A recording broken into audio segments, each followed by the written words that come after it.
Today we're talking about the Highlander films. This is a series of films that started in 1986 and is pretty much, well, ongoing, and I say that because a reboot is on its way. The series primarily stars Christopher Lambert as the titular Highlander, Connor MacLeod, but in later movies, Adrian Paul took over as the titular character.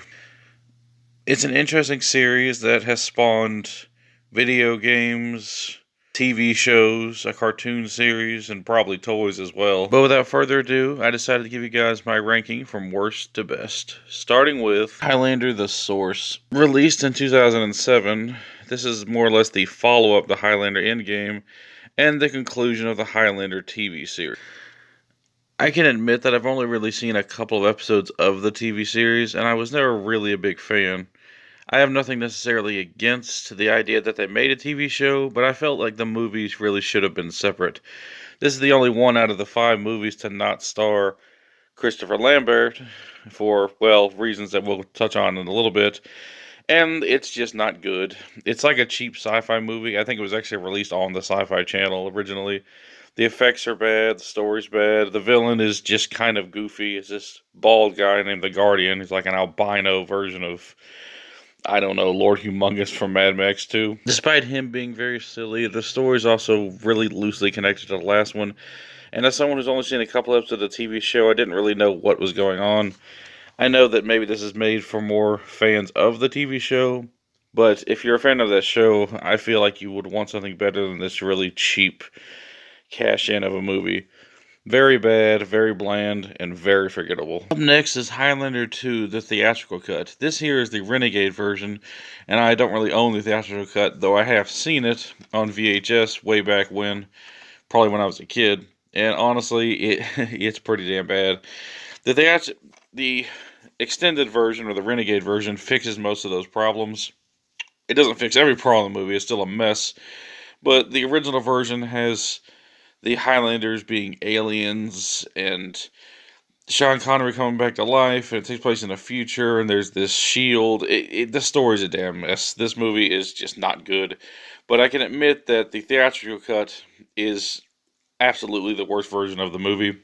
And if you're going to watch it, I'd say watch the Renegade version, which is pretty much the only version available these days. So I guess that's kind of a good thing. So just know the theatrical cut is much worse than the Renegade version, and thus I'm going to put it lower than that version. I'm going to separate them two on the list. So number 5, definitely Highlander 2 theatrical cut. Up next we have Highlander Endgame. This one is okay. This is what happens when you put the TV show with the movie series. More or less a conclusion of the TV show, I believe, as well as, I guess, a conclusion of the original series. Christopher Lambert returns once again, and he must more or less pass the torch to Adrian Paul, so Adrian Paul can become the one and only Highlander. Spoiler alert for this 24-year-old movie, but basically that means Adrian Paul has to kill Christopher Lambert in the movie, and Christopher Lambert is a much more interesting character. Funnily enough, there's actually flashback sequences in this movie, and you can tell that Christopher Lambert does not look like a young man anymore. He looks good for his age, mind you, but the flashback sequences that are supposed to take place in the Highlands just look kind of ridiculous. It's like this 50-something-year-old man, this damn near 50-year-old man looks like he's playing a 20-year-old, and it just doesn't work. But apart from that, the film has some decent fight sequences, but also being a continuation of the TV show, there's a lot of cheap-looking effects in this movie. The villain is without a doubt the worst of the franchise. Say what you want about the Guardian from the source, but at least he was kind of goofy and memorable. This guy is like a snooze fest in this movie. I really don't recommend this film unless you're like a fan of the TV series. And again, I've only seen a couple episodes of it, but I do know it has its fans. Because if you're looking for a continuation of Christopher Lambert's movies, he's really kind of a footnote in this movie. It's really about Adrian Paul. I do like it more than The Source, and it's an okay little watch, but it feels kind of like a cheap TV movie. Definitely something of a cash-in, but at least they kind of tried with this one. Coming in at number 3 is actually Highlander 2, the Renegade version. Highlander 2 is not a good film, and if I'm being purely objective, it's probably a better movie than Endgame. But what Highlander 2, the Renegade version, is much more entertaining than Endgame. This film is batshit insane, having Connor MacLeod go up against Michael Ironside, who plays General Katana. No, he's not Japanese, but whatever, his name's General Katana. It also has, like I said, futuristic setting. It has a shield that's around the world that's got to be deactivated. Sean Connery returns yet again as Ramirez, and overall, it's just kind of a fun movie. It's bad. Do not get me wrong. Highlander 2 is a bad movie. The script is all over the place. The effects go from pretty damn good to just terrible, but it is entertaining, undeniably so. I think the Renegade version fixes most of the alien crap from the theatrical cut, which is good, but you're still left with a very silly, cheesy, and underwhelming film in terms of story. But it's a fun schlock fest and one that I honestly do enjoy.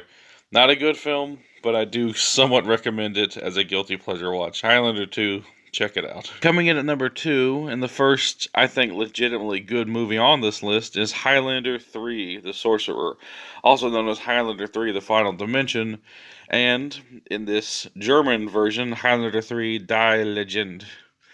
I have never seen this movie on Blu-ray until recently, but I did have the DVD.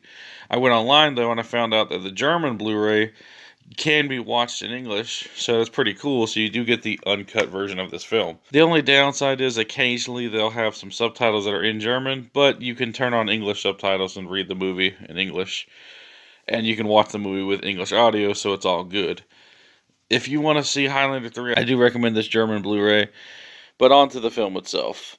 Highlander 3 basically ignores the events of Highlander 2. You could say 2 is still canon because it takes place in the future, but I guess this would be technically chronologically 3. The film takes place 10 years after the events of the first film, and it ties itself together pretty well with that film. The first Highlander took place in the 80s, and this one takes place in the mid-90s, and it shows a new enemy, Kane, played by Mario Van Peebles. Peebles really chews the scenery and all the scenes that he's in, and he's really hamming it up here. But he is a damn fun villain. I really enjoyed Kane. He's not as good as the Kurgan from the original film, but he's without a doubt the second best villain of the franchise, and a pretty worthy successor to Clancy Brown's character. And all in all, this film is basically more or less a rehash of the first film, I will admit, but it's a pretty damn good rehash. Basically, the Highlander, played by Christopher Lambert, must stop Kane, who has basically been trapped away in this cave for hundreds of years. Once he gets out, Highlander must reclaim the prize and defeat Kane and his minions, and once again become the only one. Because as they say, there can be only one Highlander. The film has a pretty damn good soundtrack as well, especially a really awesome training montage where they play this really peaceful, somber music that I actually rather enjoyed. The film was pretty violent, much like the original, and it's probably the second most violent of the series behind the original. The action is good, the soundtrack is good, the cinematography is good, and critics really destroyed this movie. I think it has like a 5% on Rotten Tomatoes, which is just absurd. This is not a bad movie. It's a very entertaining film, in fact. I firmly believe that this film gets a bad rap, but it's a damn good follow-up to the original, and is the true Highlander 2. Much like Exorcist 3 is the true Exorcist 2, this is the true follow-up to the original film, and the only other good film in the franchise, if you ask me. Very enjoyable. Surprisingly risque at times. There's even a sex scene in this movie, which is fine, but I started watching the film, the sex scene comes out of nowhere, and it's pretty graphic. You can even see the woman's, I hate to get risque here, but pubic hair and everything, and I'm like, good God, Highlander 3. But if you don't mind some risque sex and some violence, you'll probably like this film. Very enjoyable, a worthy successor to the original Highlander. Check it out. But none can beat the original 1986's Highlander. This film is just pure awesomeness. The film basically stars Christopher Lambert as this Scottishman who basically finds out that he's immortal. He finds that he's a group of this select few people known as immortals, and there can be only one immortal, which would be the Highlander. Basically, the only way that they can die is to be decapitated. And every time one immortal decapitates another mortal, he gains their power and becomes stronger. Once they're all dead, there can be only one Highlander. It's basically an interesting premise, and it's pretty damn good in its execution. What's funny enough, though, is Sean Connery's in the film, but he's an immortal. But for some reason, he's old. I don't know why I guess he became an immortal once he got older, but he's an interesting character, and he basically trains Christopher Lambert's character. But there's a villain, another immortal named the Kurgan, and he's causing all kinds of hell. The film takes place in the 1500s as well as the 1980s, and it basically switches between the two in a pretty interesting kind of way.